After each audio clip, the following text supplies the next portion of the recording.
Hello friends, स्वागत है आपके मेरे नए यूट्यूब चैनल पर। इस चैनल के माध्यम से हम आपको एडवांस इंग्लिश स्ट्रक्चर की पूरी इन्फॉर्मेशन देते हैं। इस तरह के सेंटेंस आप अक्सर बोलते होंगे, जैसे क्या ज़रूरत थी वहाँ जाने की, कोई ज़रूरत नहीं है उससे बात करने की। इस तरह के सेंटेंस को हम कैसे बनाते हैं, इसका स्ट्रक्चर क्या है, आइए इसको समझते हैं। और इस वीडियो के लास्ट में एक होमवर्क भी होगा जिसका रिप्लाई आपको इसी वीडियो के कमेंट सेक्शन में करना है। तो चलिए लेट्स लर्न। क्या ज़रूरत थी भाई को बुलाने की? क्या ज़रूरत थी किताब पढ़ने की?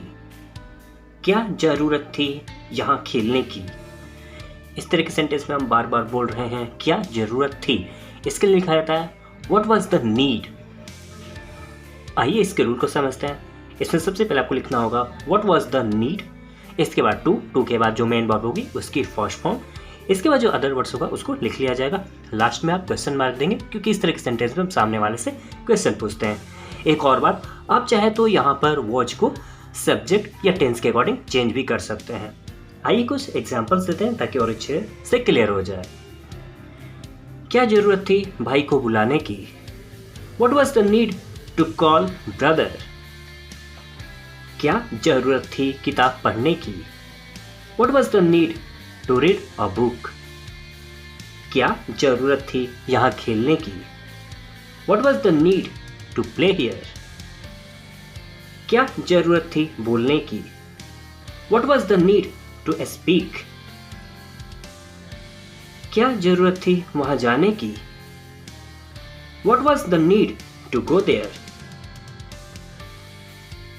क्या जरूरत है पैसा खर्च करने की? अब ये प्रेजेंट है। What is the need to spend money? क्या जरूरत है उसे बताने की? What is the need to tell him? आइए अब कोई जरूरत नहीं है इस पर विचार करते हैं। इसके लिए आप लिखेंगे there is no need। आइए इसके रूल को समझते हैं। इसमें आपको लिखना होगा there is no need, इसके बाद टू के बाद जो मेन वर्ब होगी उसकी फर्स्ट फॉर्म, इसके बाद जो अदर वर्ड्स होगा उसको लिख लिया जाएगा। आइए कुछ एग्जांपल्स देते हैं ताकि और अच्छे से क्लियर हो जाए। कोई जरूरत नहीं है किताब पढ़ने की। There is no need to read a book. कोई जरूरत नहीं है वहां जाने की।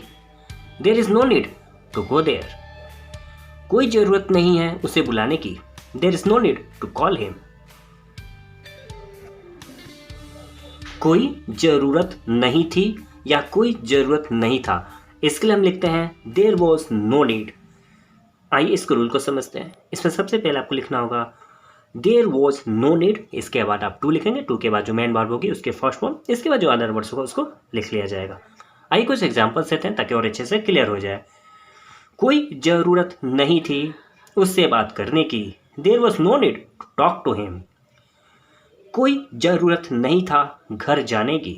There was no need to go home. कोई ज़रूरत नहीं थी किताब पढ़ने की। There was no need to read a book. आइए अब कुछ सेंटेंस आपके लिए जिसका रिप्लाई आपको इसी वीडियो के कमेंट सेक्शन में करना है। क्या जरूरत थी दोबारा खाने की? क्या जरूरत है स्कूल जाने की? कोई जरूरत नहीं है मुझसे बात करने की। कोई जरूरत नहीं था यहाँ आने की। आई होप अब आपको अच्छे से क्लियर हो गया होगा। इसी तरह के वीडियो चाहते हैं तो चैनल को सब्सक्राइब कीजिए। हमारी मुलाकात फिर होगी, तब तक के लिए थैंक यू।